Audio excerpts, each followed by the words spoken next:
हर देश की अपनी एक कहानी होती है और वो कहानी अक्सर एक किताब में लिखी होती है, उसकी अपनी रूल बुक में। ये सिर्फ कानूनों का एक दस्तावेज नहीं है, बल्कि करोड़ों लोगों के सपनों और उनके भविष्य का एक नक्शा है। तो चलिए आज भारत के संविधान के बनने की उसी असाधारण कहानी को समझते हैं। जरा सोचिए, हजारों भाषाएं, अनगिनत संस्कृतियां, आखिर इतना विशाल और विविधताओं से भरा देश अपने लिए एक साझा रास्ता कैसे चुनता है? ये एक बहुत बड़ा सवाल है और इसका जवाब एक ऐसी यात्रा में छिपा है जो कई पीढ़ियों तक चली। और वो जवाब है संविधान। ये सिर्फ एक किताब नहीं, बल्कि हमारे देश की आत्मा का आईना है। तो चलिए इस कहानी को बिल्कुल शुरुआत से शुरू करते हैं। दिलचस्प बात यह है कि यह कहानी आज़ादी से नहीं, बल्कि नियंत्रण से शुरू होती है। भारत अपनी रूल बुक खुद लिखता उससे बहुत पहले उसके लिए नियम कहीं और लिखे जा रहे थे, और यही वो नींव थी जिस पर भविष्य की इमारत खड़ी होनी थी। देखिए, इसकी शुरुआत हुई 1773 के रेगुलेटिंग एक्ट से। ये ईस्ट इंडिया कंपनी पर ब्रिटिश सरकार के कंट्रोल का पहला कदम था।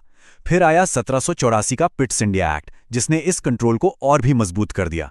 लेकिन असली मोड़ आया 1858 में, जब भारत का शासन कंपनी के हाथों से निकलकर सीधे ब्रिटिश ताज के पास चला गया। तो इस पूरे दौर का सार ये था, नियम कानून लंदन में बन रहे थे भारत के लिए। इनका मकसद भारत पर शासन करना था, भारतीयों का शासन बनाना नहीं। ये पूरी तरह से कंट्रोल का एक ढांचा था और कुछ नहीं। लेकिन वक्त बदला और भारत के अंदर अपनी आवाज और अपने शासन की मांग दिन ब दिन तेज होती गई। यहां से कहानी एक नया मोड़ लेती है, नियंत्रण से स्वशासन की ओर। ये एक धीमी लेकिन बहुत मजबूत शुरुआत थी। यहां आप देख सकते हैं कि पार कैसे धीरे धीरे शिफ्ट हुई। 1919 का एक्ट द्वैध शासन लेकर आया, मतलब कुछ विभागों पर भारतीय मंत्रियों का थोड़ा बहुत कंट्रोल। कह सकते हैं कि ये प्रतिनिधित्व की दिशा में एक छोटा सा कदम था। लेकिन 1935 का एक्ट एक बहुत बड़ा मील का पत्थर साबित हुआ। इसने प्रांतों को ज्यादा स्वायत्तता दी और असल में हमारे भविष्य के संविधान के लिए एक अहम ब्लूप्रिंट तैयार किया।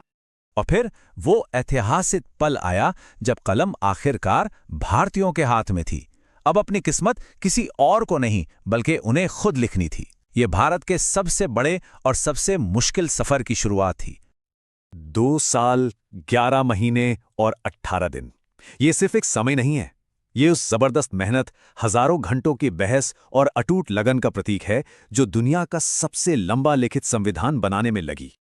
संविधान की मसौदा समिति के अध्यक्ष डॉक्टर BR अम्बेडकर ने इसका सार कितनी खूबसूरती से समझाया था। संविधान केवल वकीलों का दस्तावेज नहीं है, ये जीवन का एक माध्यम है।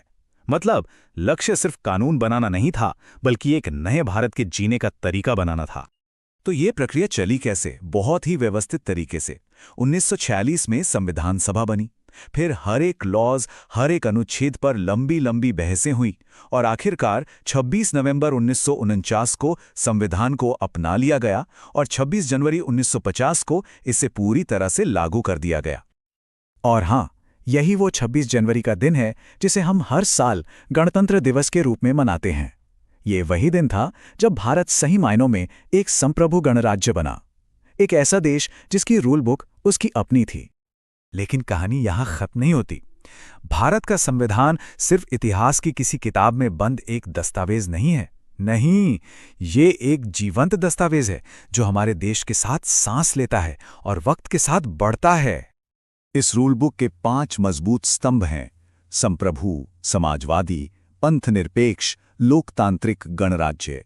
ये सिर्फ भारी भरकम शब्द नहीं हैं, ये वो आदर्श हैं जो भारत को बाहरी दबाव से आज़ाद, अपने सभी नागरिकों के लिए बराबर और लोगों के द्वारा शासित एक देश बनाते हैं।